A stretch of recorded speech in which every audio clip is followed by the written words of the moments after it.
Soy Cue. Lo que hacemos juntos es lo que nos distingue. Gracias que te sumas a las transmisiones de estos martes en la noche para hablar de derecho. El día de hoy, ya verán, tenemos un gran invitado para un tema, sin duda, de actualidad. Me acompañan en la conducción la maestra Alejandra Macías Estrella. Ale, bienvenida. Mucho gusto de estar aquí. Buenas noches a todos los que nos honran una vez más con su presencia. Verán que el tema que traemos es de gran interés y que esta noche, al igual que muchas otras, vamos a aprender mucho de derecho. Gracias por estar aquí. Está también en la conducción, invitada, extraordinaria, joven, brillante, la maestra Marisa de la Mora Mondragón. Marisa, gracias por estar con nosotros. No, muchas gracias a ti, maestro Vicente, y a ti, maestra Alejandra, por permitirme estar con ustedes cada noche en los martes, compartiendo un poco de derecho y trayendo a muchos invitados muy interesantes y expertos en los temas, como verán hoy, precisamente. ¿Nos podrías decir quién es este gran invitado de esta noche? Claro que sí. El día de hoy tenemos al licenciado Edgar Yáñez, y él, precisamente el tema que va a hablar es de reservas de derecho, y ahorita van a ver por qué es el tema del que nos va a platicar, porque es un expertazo en este tema. Bueno, voy a permitir leerse su semblanza para que sepan con quién están. Él es licenciado en Derecho por la Facultad de Derecho de la Universidad Nacional Autónoma de México, con la tesis El recurso de revisión frente al juicio contencioso administrativo en materia de derechos de autor y propiedad industrial. Labora en el Instituto Nacional de Derecho de Autor desde hace 16 años, entonces tenemos aquí al experto, donde actualmente tiene el cargo de subdirector de proyectos de la Dirección de Arbitraje. Además, se desempeña como profesor de las materias de propiedad intelectual y transferencia de tecnología, así como Derecho Internacional Público en la Universidad Tecnológica de México, UNITEC, en el campus Los Reyes.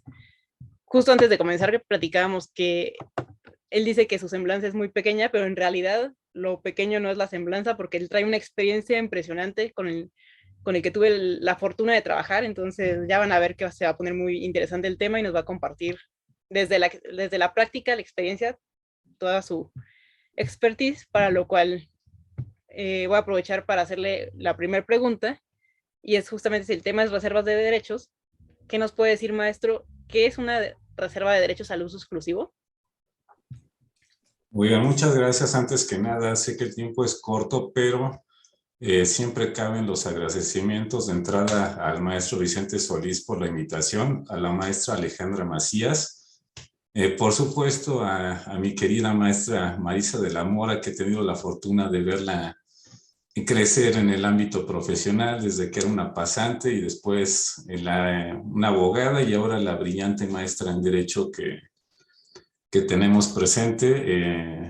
Me has comentado a veces que has estado orgullosa de haber trabajado conmigo. Yo lo digo, que yo estoy orgulloso de haber trabajado contigo y de lo que eres ahora. De verdad, eres una persona que me hace sentir muy orgulloso y que me ha ayudado a pensar que pues hacemos bien las cosas, ¿no? Algunas de las que hacemos. Y pues bien, vamos a entrar de lleno a lo que es el tema. Siempre que hablamos de alguna figura jurídica, creo que es bueno empezar por cómo lo señala la ley. El artículo 173 de la Ley Federal de Derecho de Autor, palabras más, palabras menos, nos indica que una reserva de derechos al uso exclusivo es la facultad, valga la redundancia, exclusiva de utilizar títulos, nombres, denominaciones, características físicas y psicológicas distintivas o características de operación originales dentro de diferentes géneros. Menciona la ley que son los géneros, las publicaciones periódicas, las difusiones periódicas, los personajes, las actividades artísticas y las promociones publicitarias. Ahora bien, vamos a explicar un poco lo que dice el artículo. Lo que es una reserva de derechos es un derecho de exclusividad para que utilicemos, por ejemplo, en el caso de las publicaciones periódicas, el título. Todos conocemos las revistas, los periódicos, los directorios. Cuando acudimos a alguna tienda, o a algún puesto de revistas, lo primero que nos llama la atención siempre, aparte de la portada, es el título de la publicación. Por ejemplo, tenemos las revistas Proceso, el periódico El Universal, las revistas de espectáculos, por ejemplo, como TV Notas, telenovelas y más. El título, ¿cuál sería la importancia del título? Es, al igual que las marcas, en cierto sentido, lo que nos hace elegir una publicación sobre otra, lo que la distingue. Muchas veces cuando hablamos, por ejemplo, de periódicos, pues, ¿qué es un periódico? Una publicación que contiene las noticias del día a día junto con otras cosas. Lo que nos hace elegir un periódico en específico, finalmente, muchas veces va a ser el título. Lo arraigado que tenemos nosotros en la lectura del mismo, los colores y ese tipo de cosas. La ley establece que una publicación periódica es toda aquella que se distribuye a través de ejemplares. Hace muchos años la limitaba a ejemplares impresos. Ahora, como sabemos, es por ejemplares a través de cualquier medio. En el caso de las difusiones periódicas es una situación similar porque cuando hablamos de una difusión periódica es todo aquello que se distribuye por otros medios que no sea a través de ejemplares. Dentro del instituto lo que se tiene contemplado como una difusión periódica, tenemos lo que es un programa de televisión, el programa de radio y la difusión vía red de cómputo. Como sabemos, nuestra ley federal de derecho de autor entró en vigor hace bastantes años y pues en estas fechas, con todo el avance de la tecnología, pues ha quedado prácticamente rebasada, vamos. Antes era muy fácil distinguir lo que era un programa de televisión, un programa de radio, y lo más fácil que hemos podido hacer en su momento fue meter absolutamente todo lo demás que tenga que ver con Internet en la tercera especie, que es la difusión vía red de cómputo, lo cual con el paso de los años se ha ido complicando. Tenemos el caso, por ejemplo, de los programas de televisión. Si entramos a lo que es la Real Academia Española, define un programa de televisión o programa de radio como una transmisión a través ya sea del espectro de radiodifusión o a través del espectro en que se transmite también la imagen, y se transmite a una cierta hora dentro de una programación. ¿Cuál es el problema que llegamos a tener a veces? Pues que tenemos ahora los famosos servicios de streaming. No sé, por ejemplo, aquí Marisa, que es muy joven, deben de ser todos muy asiduos a lo que son las plataformas como Netflix, Amazon Prime y todas esas que ya tienen los programas que podemos ver cuantas veces queramos sin el horario que queramos.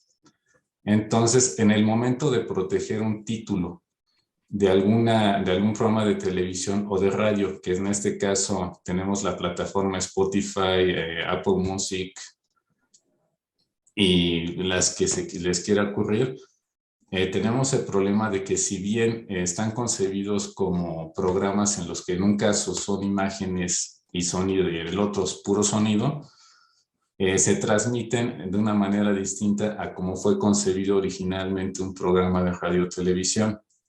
Entonces, todos los embutimos a lo que es una difusión vía red de cómputo. Como ejemplos tenemos todas las telenovelas que podemos ver, por ejemplo, en Televisa, en su momento Cuna de Lobos, que era el título, en su momento fue una telenovela que paralizó México. Escuchábamos el título Cuna de Lobos y pues es una de las telenovelas más famosas que existen. Eso es en parte también un patrimonio muy importante que tiene la empresa que la produjo y que debe de estar protegido para que otros no lo utilicen. Ese derecho de exclusividad es para que la empresa que digamos fue la que produjo la telenovela sea la única que pueda producir o utilizar un programa de televisión con ese nombre en específico. Pasamos, por ejemplo, también a lo que son las páginas de internet también.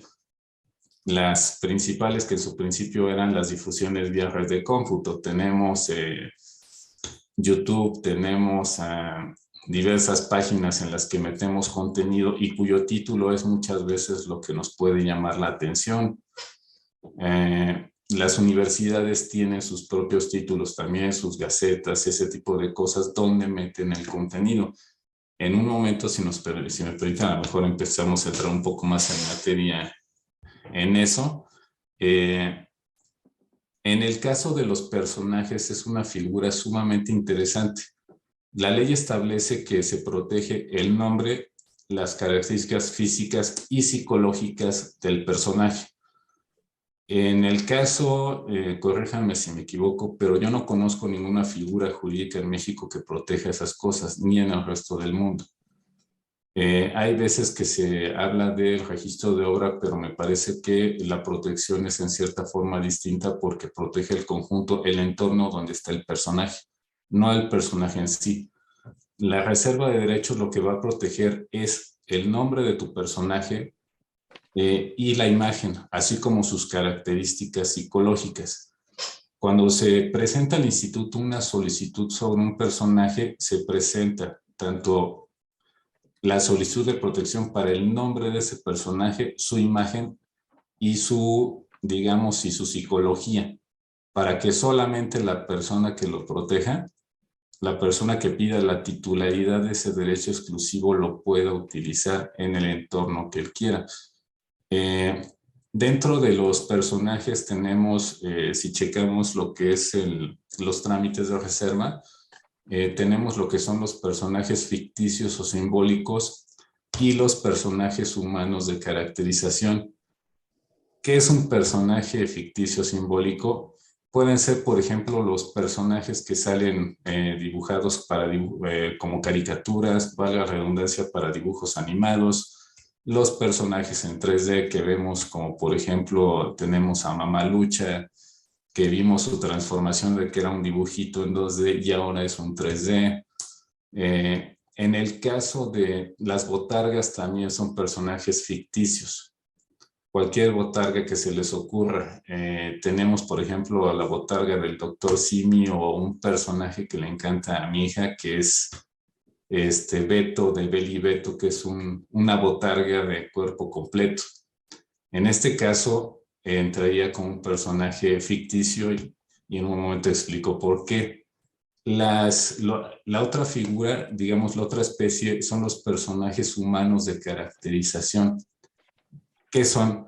Son personajes interpretados por personas que se caracterizan de una forma que transforma sus rasgos faciales o físicos originales para interpretar un personaje. Por ejemplo, tenemos a los luchadores.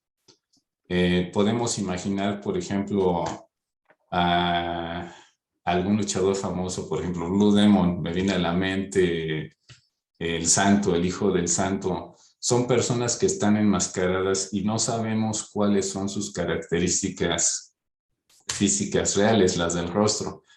¿Cuál sería la esencia para la protección de un personaje humano de caracterización? Pues que cualquier persona con unas características similares, con un forje, una estatura, lo puede interpretar. Siempre me viene a la mente el tema de los luchadores porque por la naturaleza de su trabajo muchas veces se lastiman. Hay veces que no pueden participar. ¿Qué es lo que puede hacer a lo mejor la persona titular del derecho del personaje? Disfrazan a otra persona similar a otro profesional de la lucha libre para que interprete ese personaje.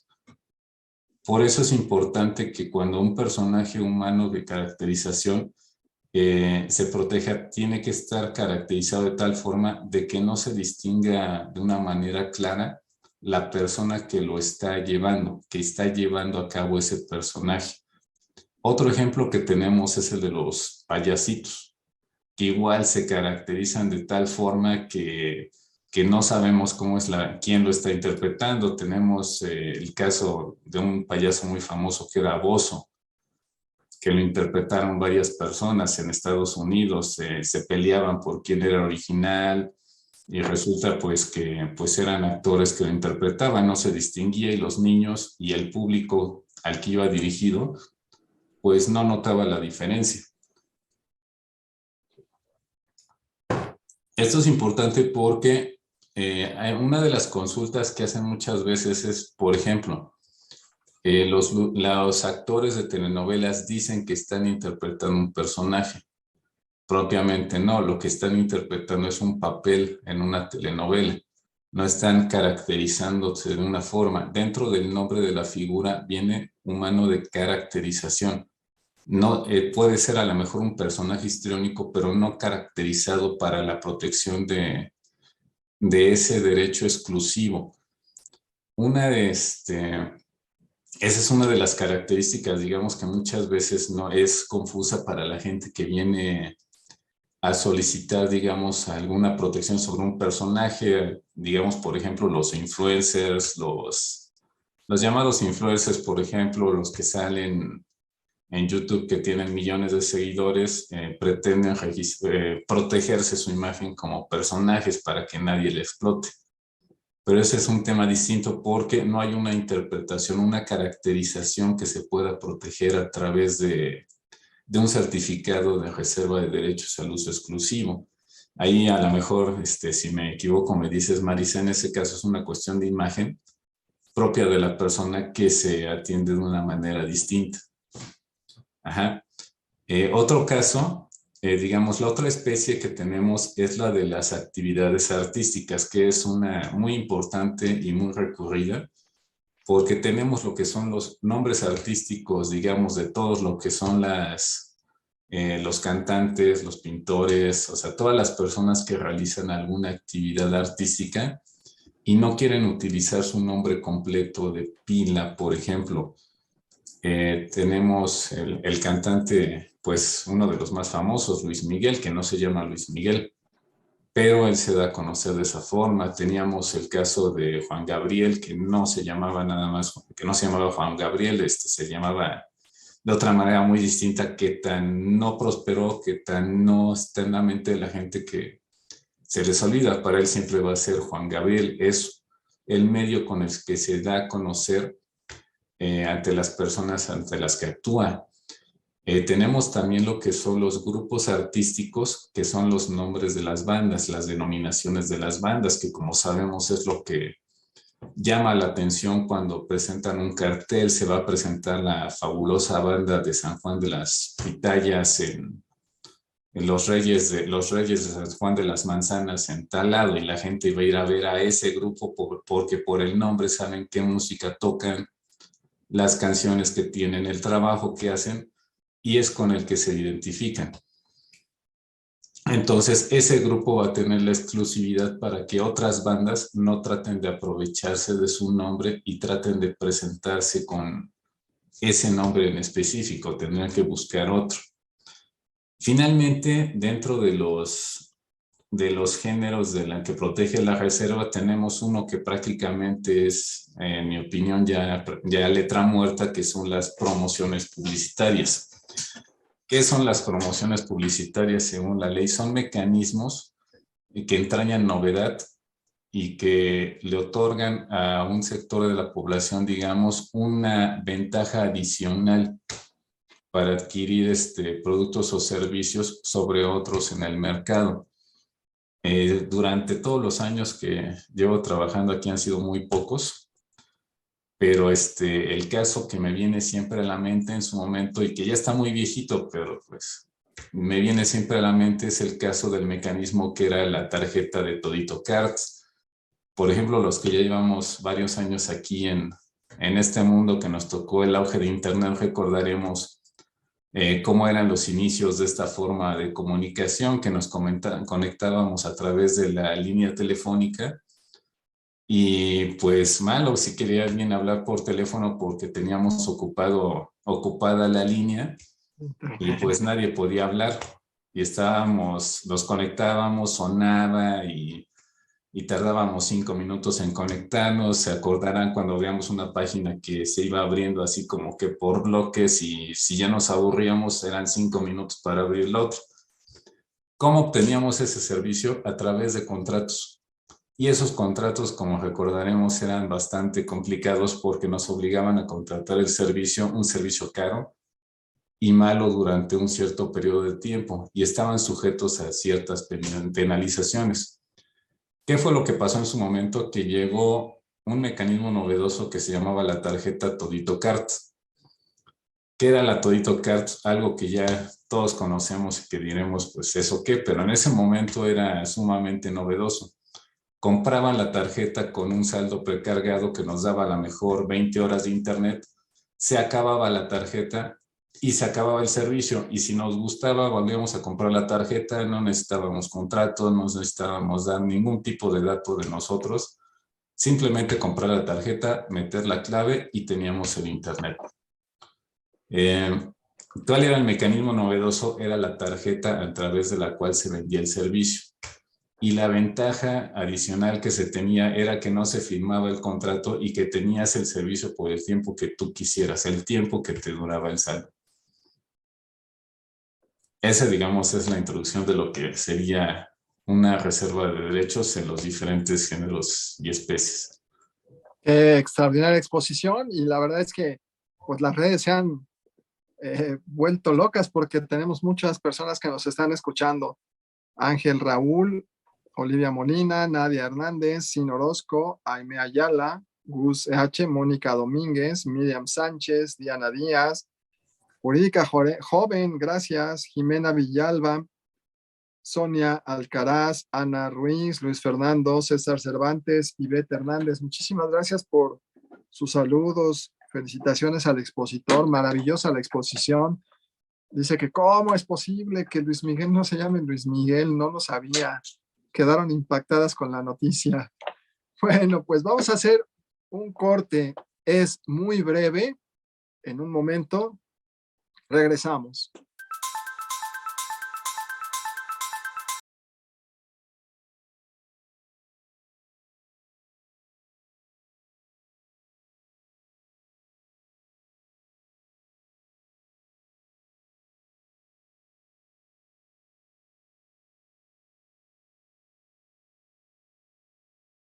Todo el tiempo al hombre.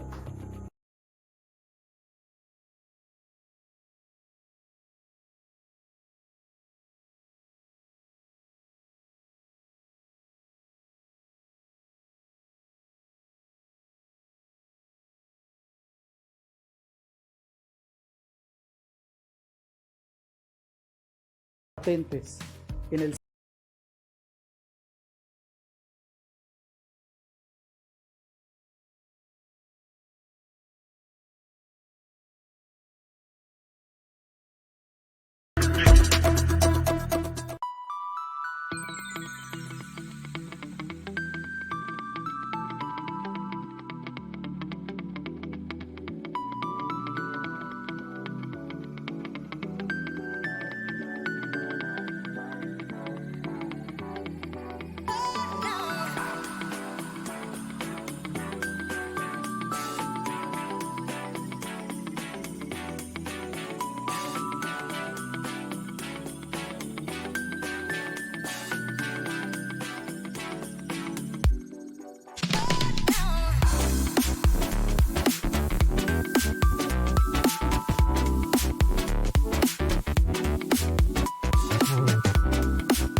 Estamos de regreso. Gracias si te sumas a la transmisión en este momento. Te informamos que estamos platicando con el licenciado Edgar Yáñez Mendoza.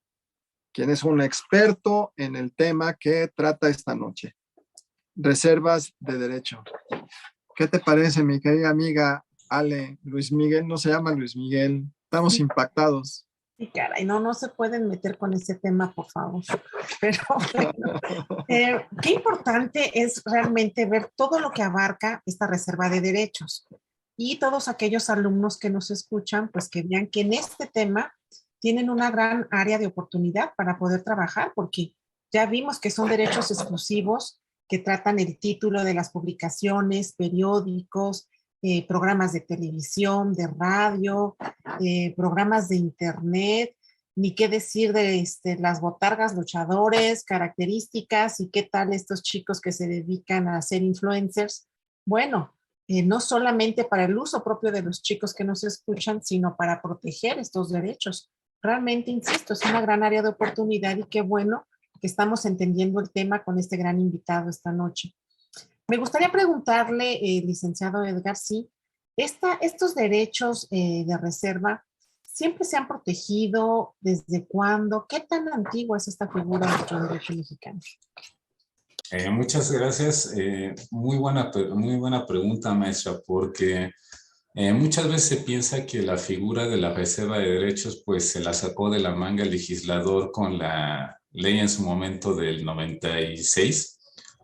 Pero resulta que la intención de proteger este tipo de exclusividad ya es tan antiguo como tenemos el primer dato histórico en el Código Civil de 1928, que hablaba que se protegía en forma exclusiva los títulos de los periódicos y las cabezas de columna. La persona que los utilizaba tenía el derecho exclusivo sobre esos títulos durante toda la vida. No había, en ese caso, una fecha de vigencia. Él obtenía, digamos, la protección específicamente establecida en la ley sin hacer nada y se consideraba que estaba protegido de por vida. Posteriormente, cuando se publicó la primera ley de derecho de autor en 1948, se jalaron ese artículo del Código Civil en el que se hablaba nuevamente sobre la protección de exclusividad sobre los títulos de los periódicos, añadiéndole otras publicaciones, las cabezas de columna, los noticieros que se transmitían en los cines, los programas de radio, y vieron un poco más allá porque mencionaron cualquier otro tipo de difusión.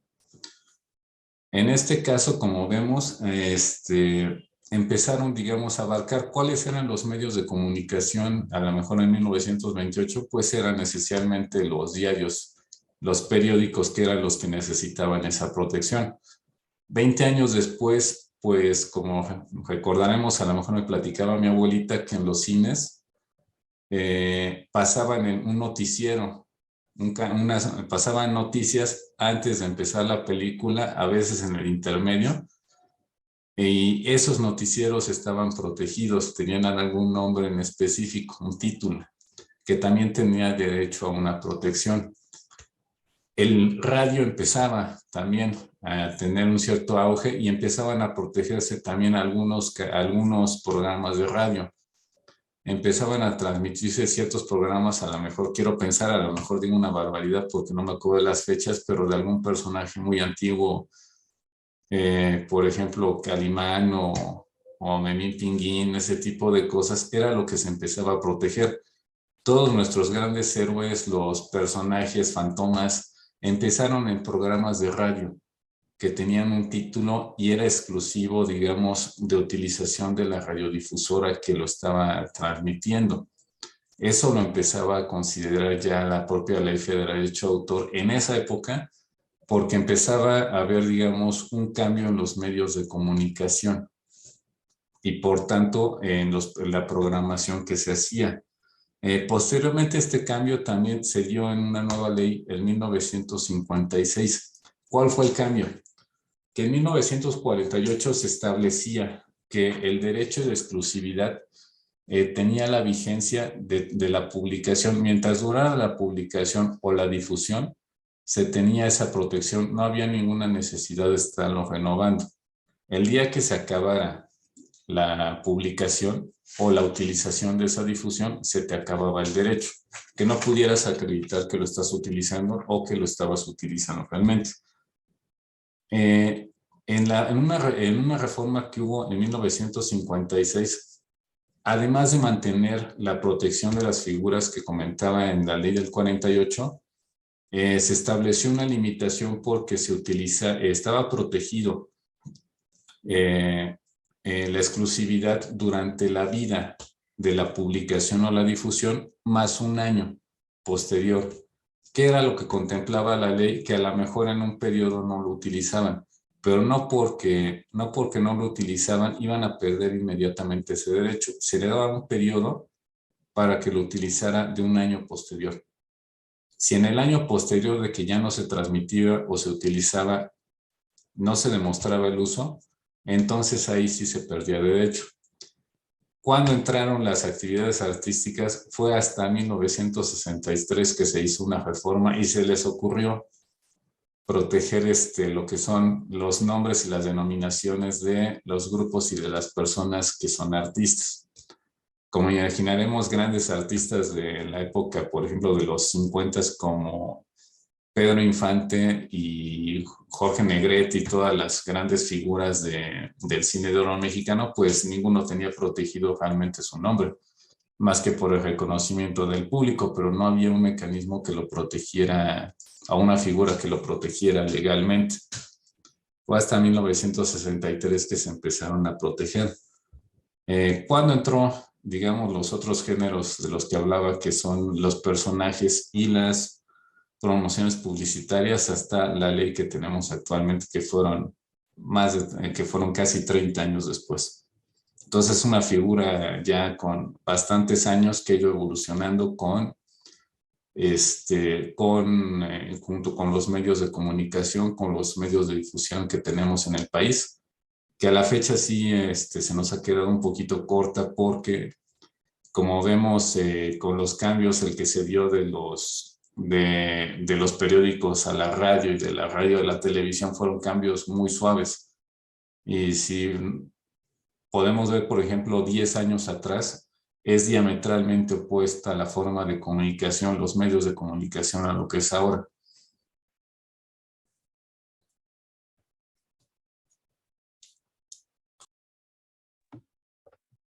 No, pues está bastante interesante, justo ahorita que comentaba, maestro, la parte en donde pues todo esto de las reservas de derechos está en la Ley Federal del Derecho de Autor, por lo que me intriga por qué no es un derecho de autor. ¿Nos puede explicar un poco? Sí, muchas gracias, Marisa. Dentro de como sabemos, la base fundamental del derecho de propiedad intelectual es el artículo 28 de nuestra Constitución. Como sabemos, el artículo 28 prohíbe los monopolios, salvo ciertas actividades estratégicas que realiza el Estado, como en su momento eran los correos y ciertos servicios. Pero por ahí viene también un párrafo que dice que tampoco se considera monopolio la explotación que hagan los autores o los inventores por su trabajo creativo, más o menos así viene. Dentro de la Ley Federal del Derecho de Autor, en el artículo 1, habla de que el objeto de la ley es la protección de los derechos morales, patrimoniales de los autores y demás derechos contemplados en la ley. En esos demás derechos contemplados en la ley tenemos lo que son las reservas de derechos, el derecho de imagen, las culturas tradicionales, y tenemos también por ahí mencionado, aunque tiene una ley muy específica, los símbolos patrios. ¿Por qué no es un derecho de autor? El derecho de autor, de entrada, una de las grandes diferencias es el momento en el que una persona, un autor, tiene protegida su obra. Como sabemos, conforme al Convenio de Berna, es en el momento en el que se fija la obra en un soporte material. A la fecha así lo tenemos contemplado. Por tanto, un registro ante el Instituto Nacional de Derecho de Autor de una obra es un acto declarativo. Esencialmente lo que hace es manifestar en el registro que una persona señala que él es el autor o es el titular de los derechos patrimoniales de la obra que están presentando al instituto. Y como sabemos, pues el derecho de autor pues tiene dos cuestiones muy importantes, dos caras de la moneda, que son los derechos morales y los patrimoniales. Los derechos morales pues son los de, como sabemos, pues los de reconocimiento del autor por su trabajo creativo, y los patrimoniales el derecho de explotación. La reserva de derechos no cuenta ni por asomo con ninguna cuestión específica en cuestión de reconocimiento de derechos patrimoniales, perdón, de derechos morales. Es meramente de explotación. La reserva de derechos es un acto constitutivo de derechos. Imaginemos que estoy creando un personaje. El personaje a lo mejor va a estar protegido como parte de una obra, pero no sus características físicas, psicológicas y su nombre, como yo lo estoy tratando de utilizar para quedármelo de forma exclusiva. Yo voy a tener ese derecho hasta el momento en que voy al instituto y solicito su protección a través de la reserva de derechos. Se me expida un certificado que diga expresamente que yo tengo el derecho exclusivo sobre las características físicas, psicológicas y el nombre de ese personaje. Es un acto constitutivo de derechos y por tanto la reserva por ahí siempre se ha considerado una figura rara que se escapó y se metió en la Ley Federal del Derecho de Autor. Esencialmente esas serían las diferencias. Qué importante los que nos acaba de decir licenciado. Y en el caso de que yo quisiera crear una publicación, crear algún personaje, ¿cómo es el trámite que yo tendría que realizar para poder solicitar estas reservas de derecho? Pues el trámite esencialmente pues cambió mucho con lo que fue la pandemia, porque actualmente en el instituto se recibe todo por vía electrónica a través de un correo electrónico. Dentro del apartado de reservas de derechos de la ley y en su reglamento se establece que puede solicitar antes un dictamen previo. ¿Qué es un dictamen previo? Es una solicitud en la que se hace la consulta al instituto, en su caso a la Dirección de Reservas, para saber qué tan viable es una propuesta para la protección de un título o de una denominación, de un nombre artístico o de un personaje o de un mecanismo de promoción publicitaria. ¿Qué es lo que se señala en ese dictamen previo? Si hay algo igual o semejante o algo que impidiera la obtención de la protección a través de la reserva.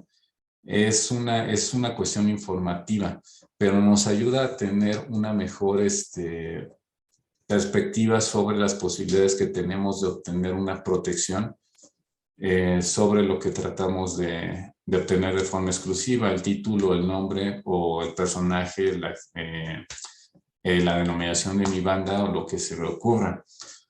Esencialmente el trámite de la reserva de derechos es a través de un correo electrónico en el que envían los formatos junto con el pago de derechos. En mi opinión realmente, y no porque lo vea a diario, me parece que es un trámite sumamente amigable, en el que se llenan los formatos en los que esencialmente se ponen los datos de la persona, su nombre, su domicilio, para hoy recibir notificaciones dentro del territorio nacional, el título, nombre, denominación o personaje que se pretende proteger, se firma y se anexa el pago de derechos correspondiente. Además, si es una persona física, lo que se hace es presentar una copia simple de una identificación oficial, como son el INE, la cartilla militar en el caso de los varones, también la cédula profesional o el pasaporte, por mencionar algunos. En el caso de que yo quiera solicitar una reserva de derechos, porque también esa es otra diferencia con el derecho de autor que se me escapaba. En el derecho de autor, el titular, pues el autor siempre va a ser una persona física, la reserva puede ser el titular también una persona moral. En el caso de que solicite una persona moral, se pide que se acredite la legal existencia de esa persona moral y la representación legal de la persona que está solicitando el trámite a su nombre. Esencialmente es lo que se envía y lo que se hace es contestarle posteriormente a la persona cuando puede venir a recoger la respuesta a la solicitud. Se le indica que ya está listo su trámite y que puede acudir. Posteriormente, realmente es un trámite relativamente a la fecha por la carga de trabajo. A veces se complica un poco, pero se trata de hacer cómodo para las personas para que no estén acudiendo innecesariamente al instituto, salvo por ya recoger la respuesta en específico. Muchas gracias, Edgar. La verdad es que hay muchas personas que nos están viendo. Les agradecemos que estén con nosotros esta noche. Paulina Olivera, Mariana Bucio, Eder Ortega, César Cervantes, Edward Cruz, Alex, Ileana Toledo, Alejandro Jiménez, Christopher Aguilar, Lisbeth Salazar, Eder Ortega, Julia Hernández, Ale Segovia, Paola Vázquez, Kevin Carrillo, Sandra Paola Martínez Contreras. Pues muchas gracias que están con nosotros. Vamos a hacer una pausa. Es muy breve. En un momento regresamos.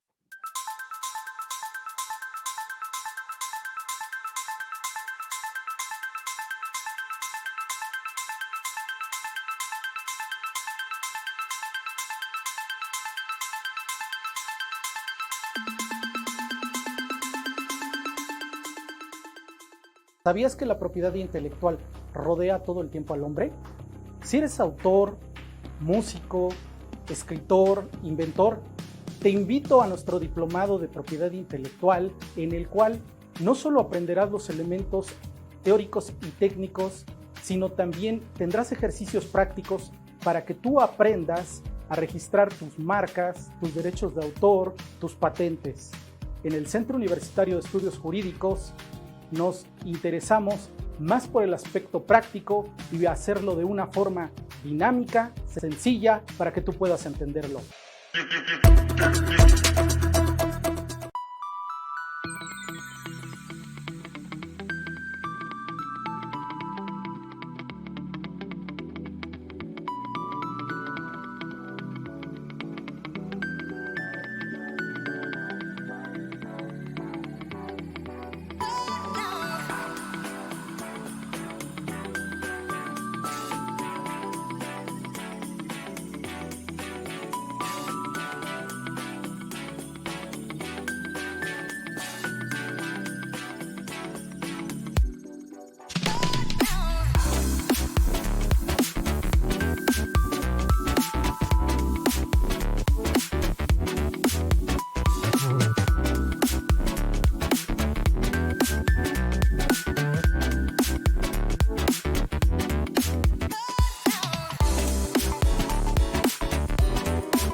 Estamos de regreso. Muchas gracias que te sumas a la transmisión en este momento. Te informamos que estamos platicando con un extraordinario invitado esta noche, el licenciado Edgar Yáñez Mendoza, quien propone al foro el tema reservas de derecho. Verdaderamente extraordinario, ¿no es así, Marisa? Sí, no, qué impresionante, porque nos está dando sus clases que da regularmente de 3 horas, nos está dando en unos 50 minutos, nos está regalando de su tiempo, de todo esto que él conoce muy complejo y aparte a profundidad, entonces muy satisfechos con todo lo que estamos escuchando. Y pues para no demorar más el tiempo, quiero preguntarle aquí al licenciado, ¿cuándo procede o no el otorgamiento de una reserva de derechos? Bien, muchas gracias. Como les comentaba, la misma naturaleza de la reserva de derechos es la protección de un derecho en forma exclusiva. Entonces, una de las principales causas por las que no procede una solicitud es que la propuesta sea igual o parecida a algún otro título, nombre o denominación que ya esté protegido a través de una reserva de derechos.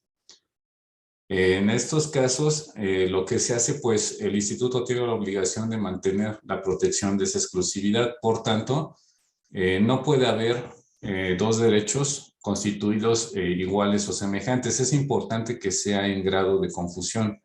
Así la ley lo establece. Pueden ser las cosas a veces semejantes, las propuestas semejantes, pero que no causen a la mejor confusión en la persona o que no induzcan a confusión.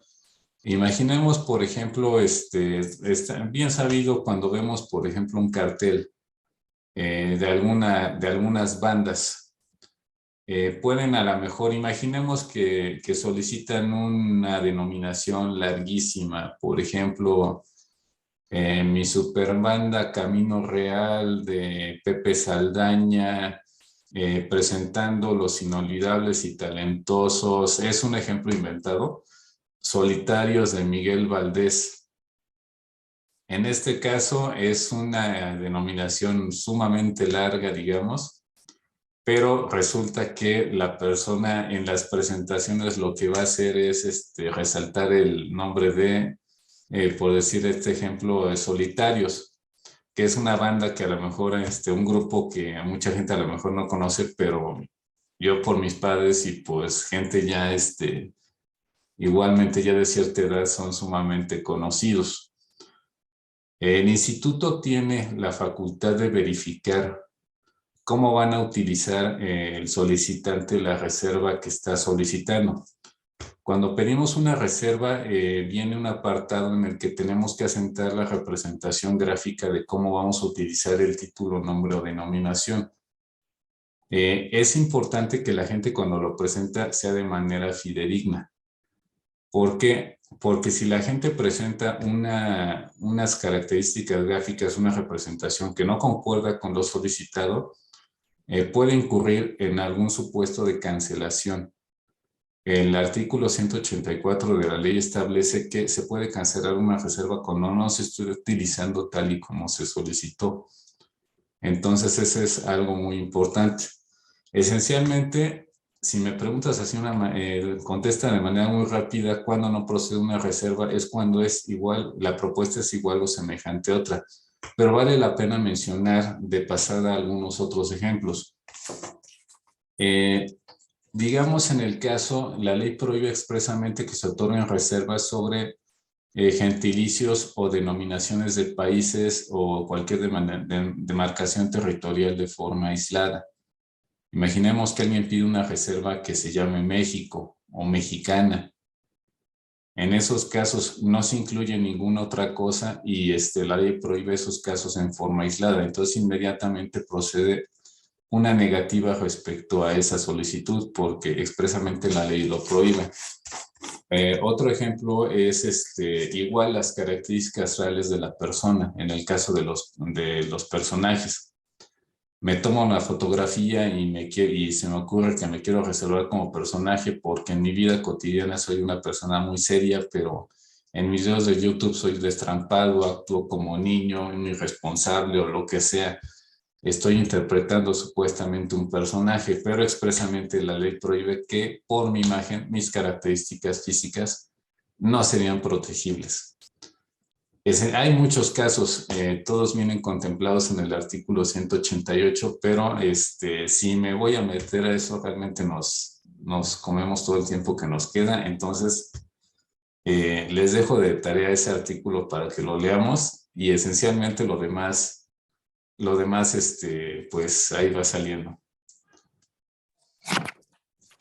Ya una vez que conocemos lo que son la reserva de derechos, el trámite que hay que hacer para solicitar su protección, cuándo se rechazan estos trámites, me gustaría preguntarle si tiene alguna vigencia estos certificados de reserva de derechos. Sí, maestra, esa es una cuestión que hay veces que se me pasa a mencionar, me meto al tema y se me olvida una cuestión tan importante, muchas veces por recordármela. En el caso de las publicaciones periódicas y difusiones periódicas tienen una vigencia de 1 año. En el caso de los personajes y las actividades artísticas tienen una vigencia de 5 años. Y también en el caso de las promociones publicitarias, con una particularidad que en un momento mencionaré, las reservas de derechos pueden renovarse cuantas veces quiera el titular. Tiene un periodo por ley que es el de 1 año antes, un mes antes y un mes posterior al término de la vigencia de su reserva. Supongamos que se otorga que obtenga un certificado el día de hoy, 30 de agosto de 2022, una publicación periódica. Se me va a vencer esa reserva el 30 de agosto de 2023 y tengo para solicitar su renovación desde el 30 de julio hasta el 30 de septiembre, un mes antes a un mes posterior. Mucha gente confunde y piensa que son 30 días hábiles. No es así. La ley establece que es un mes y se entiende como un mes natural. Entonces se cuenta desde la fecha de la expedición de la reserva. Eso en todos los casos, a excepción de las promociones publicitarias. Una vez que termina la vigencia de la reserva, pasa a dominio público. Ya no se pueden renovar porque una de las características de los mecanismos que deben ser novedosos y pues como en el caso de las patentes se pierde la novedad cuando concluye la vigencia. Claro, pues todo debe tener una vigencia en algunos casos, pero no siempre. Y precisamente yo aquí, como para cerrar, tengo una pregunta muy interesante que yo creo que a todos nuestros espectadores les va a gustar mucho y que sé que nos los va a poder contestar, porque precisamente vamos a hablar un poco de los influencers, me gustaría escuchar un poco al respecto. ¿Cómo pueden protegerse las actividades justamente de estos influencers o los podcasts a través de una reserva de derechos para que aquí todos los influencers que nos están escuchando y viendo puedan saber cómo pueden proteger toda esta situación? Pues sí, mira, de entrada, cuando empezó este tema de los influencers, lo primero que se nos viene a la cabeza es el ejemplo que les ponía hace rato: soy un personaje. Por lo tanto, voy a pedir una reserva para que exclusivamente solo yo pueda explotar mi imagen y mis características y mi nombre. Lo cual, como les comentaba, está expresamente, digamos, prohibido por la ley. Como las características reales de una persona no son protegibles como personaje, lo mejor que puede hacer una persona que realiza estas actividades de influencer es proteger su nombre artístico. Tenemos ciertos casos como el Luisito Comunica, que obviamente no se apellida así, pero pues, así se le conoce. Eso entraría, por ejemplo, en la categoría de nombre artístico. Por ejemplo, el Wherever Tomorrow y todos los demás influencers que van saliendo, que creo que en todos los casos no utilizan su nombre completo, su nombre de pila, utilizan un nombre con el pegajoso con el que la gente los reconoce. De entrada, siempre se recomendaría que protegieran su nombre artístico con el que se están presentando. Esa es una manera en la que pueden estar protegidos, no personaje. Número 2, sus contenidos cuando los suben al podcast o alguna situación que sea a través de internet, es recomendable que pidan el nombre con el que suben su programa o el título a través de la reserva en difusión vía red de cómputo. Que esa es una cuestión que a veces nos confundimos un poquito por la naturaleza de esos programas. Ya ven que sacamos, por ejemplo, estos influencers sacan ya sea o podcast de pura voz, o bien hacen videos en las que hacen cosas chistosas o presentan cosas y piensan que es un programa de televisión porque es propiamente una cuestión de que transmiten imagen y sonido. Lo cual, como les comentaba al principio, pues es inexacto porque lo hacen a través de una plataforma. en el que su contenido esté disponible a la gente las 24 horas del día, los 365 días del año, mientras no les bajen el contenido. Entonces no están sujetos a una programación o a un horario. Entonces, básicamente es recomendable que que protejan su nombre artístico y sus contenidos a través de la difusión vía red de cómputo. Con esas dos, esencialmente estaría protegido la inmensa mayoría de su contenido. Bueno, el nombre, porque el contenido, pues obviamente lo pueden proteger por otros medios. ¿Y qué desafíos enfrentó la Dirección de Reservas durante la pandemia? O si nos puede dar también algún ejemplo de un caso que haya sido importante en relación a este tema. Pues esencialmente el instituto en general enfrentó pues esencialmente pasar sus trámites, que eran todos presenciales, a la modalidad en línea, a tratar de ofrecer los trámites y los servicios a través de mecanismos que fueran más amigables para las personas, darles la oportunidad de que pudieran seguir protegiendo tanto sus obras como pidiendo sus reservas y lo que se necesitara. Por eso se estableció el mecanismo de la difusión del ingreso de los trámites a través del correo electrónico, que como todo en la vida, pues se ha ido perfeccionando, se ha ido manejando. Uno de los mayores desafíos también es para personas como yo que no somos tecnológicas como servidores públicos. Entonces nos hemos tenido que hacer tecnológicos, nos seguimos peleando a veces con las nuevas tecnologías y estamos tan casados muchas veces con una forma de hacer las cosas que nos cuesta mucho trabajo cambiarlas. Como comentaba Marisa, pues ya mucha gente llevamos aquí bastantes años trabajando y nos ha costado cambiar nuestra forma de pensar y nuestra forma de trabajar, pero lo hacemos en beneficio de las personas que ha costado, sí ha costado bastante, pero se ha hecho y lo seguimos haciendo. Esencialmente, el desafío ha sido institucional, pero también creo que todos los servidores públicos ha sido también a nivel personal. Principalmente cambiarnos el chip del trámite presencial, de ver las cosas en papel, a verlo todo en línea. Esencialmente creo que sería eso, maestro. Pues qué interesante. La verdad es que es un tema que pues ahí están las comunicaciones, nuestros alumnos, la gente que nos sigue. Dice extraordinaria ponencia, extraordinario invitado. Pues con estas ideas llegamos al final del programa. Mi querida amiga Ale, ¿quisieras decir algunas palabras para despedir el programa? Claro, agradecer a todos aquellos que estuvieron con nosotros escuchando este programa, este tema, agradecerles como siempre su tiempo y por supuesto a nuestro gran invitado que haya aceptado estar con nosotros esta noche. Los esperamos el próximo martes. Tenemos otro programa muy interesante. Buenas noches.